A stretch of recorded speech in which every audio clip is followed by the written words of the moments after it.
ভারতের জাতীয় নির্বাচনে যখন আর মাত্র 1 মাস বাকি, ঠিক তখনই দেশটির একটি আদালত জনবহুল রাজ্য উত্তরপ্রদেশে মাদ্রাসা শিক্ষা নিষিদ্ধ করে আদেশ জারি করেছে। শুক্রবার রাজ্যের এলাহাবাদ হাইকোর্ট মাদ্রাসা শিক্ষার বিরুদ্ধে এই আদেশ জারি করে। ধারণা করা হচ্ছে এই রায়ের ফলে আগামী নির্বাচনে প্রধানমন্ত্রী নরেন্দ্র মোদীর নেতৃত্বাধীন হিন্দু জাতীয়তাবাদী সরকারের সঙ্গে দেশটির মুসলিমদের দূরত্ব তৈরি হতে পারে।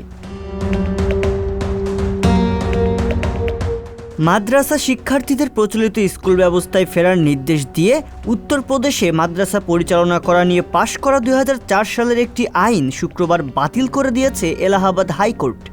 রায়ে বলা হয়েছে, এই আইন ভারতের সংবিধানের ধর্মনিরপেক্ষতা নীতির পরিপন্থী। তবে এলাহাবাদ হাইকোর্টের আদেশ রাজ্যের 25,000 মাদ্রাসার 27 লাখ শিক্ষার্থী ও 10,000 শিক্ষকের জীবনে নেতিবাচক প্রভাব ফেলবে বলে জানিয়েছেন রাজ্যের মাদ্রাসা শিক্ষা বোর্ডের প্রধান ইফতিকার আহমেদ জাভেদ।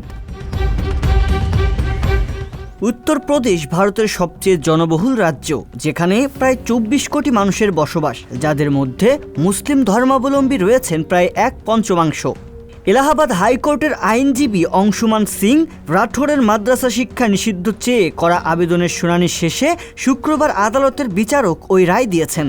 রায়ে আদালতের 2 বিচারক সুভাষ বিদ্যার্থী ও বিবেক চৌধুরী লিখেছেন, রাজ্য সরকারকে এটাও নিশ্চিত করতে হবে যে 6 থেকে 14 বছর বয়সী কোনো শিশু যেন যথাযথ স্বীকৃত শিক্ষা প্রতিষ্ঠানে ভর্তি হওয়া থেকে বাদ না পড়ে যায়। ভারতের রাজনীতি ধর্ম ব্যবস্থার সাথে বেশ সংশ্লিষ্ট। আইনজীবীর মাদ্রাসা বন্ধ চেয়ে করা আবেদনের পেছনে কোনো রাজনৈতিক উদ্দেশ্য আছে কিনা সে বিষয়ে এখনও কিছু জানা যায়নি। আগামী এপ্রিল থেকে জুন মাস পর্যন্ত ভারতে কয়েক ধাপে জাতীয় নির্বাচন অনুষ্ঠিত হবে। দেশটির প্রধানমন্ত্রী নরেন্দ্র মোদীর রাজনৈতিক দল ভারতীয় জনতা পার্টি আবারও বিপুল সংখ্যাগরিষ্ঠতা পেয়ে জয়ী হতে যাচ্ছে বলে প্রত্যাশা করা হচ্ছে।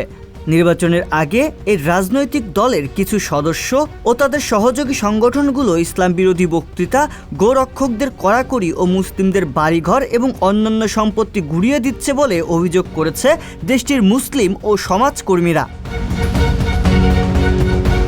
তবে ভারতের প্রধানমন্ত্রী নরেন্দ্র মোদী দেশটিতে ধর্মীয় বৈষম্যের অভিযোগ অস্বীকার করেছেন। বিজেপি বলছে, 16 শতকে নির্মিত একটি মসজিদ 1992 সালে ভেঙে ফেলার জায়গায় সম্প্রতি হিন্দু মন্দিরের উদ্বোধন করা সহ সরকার ঐতিহাসিক বিভিন্ন ধরনের ভুলের সংশোধন করেছে মাত্র। রিয়াজুল ইসলাম, সংবাদ প্রকাশ। সংবাদ, ফিচার ও অনুষ্ঠানের জন্য ভিজিট করুন সংবাদ প্রকাশের ওয়েবসাইট এবং যুক্ত থাকুন ফেসবুক পেজ ও ইউটিউব চ্যানেলের সঙ্গে।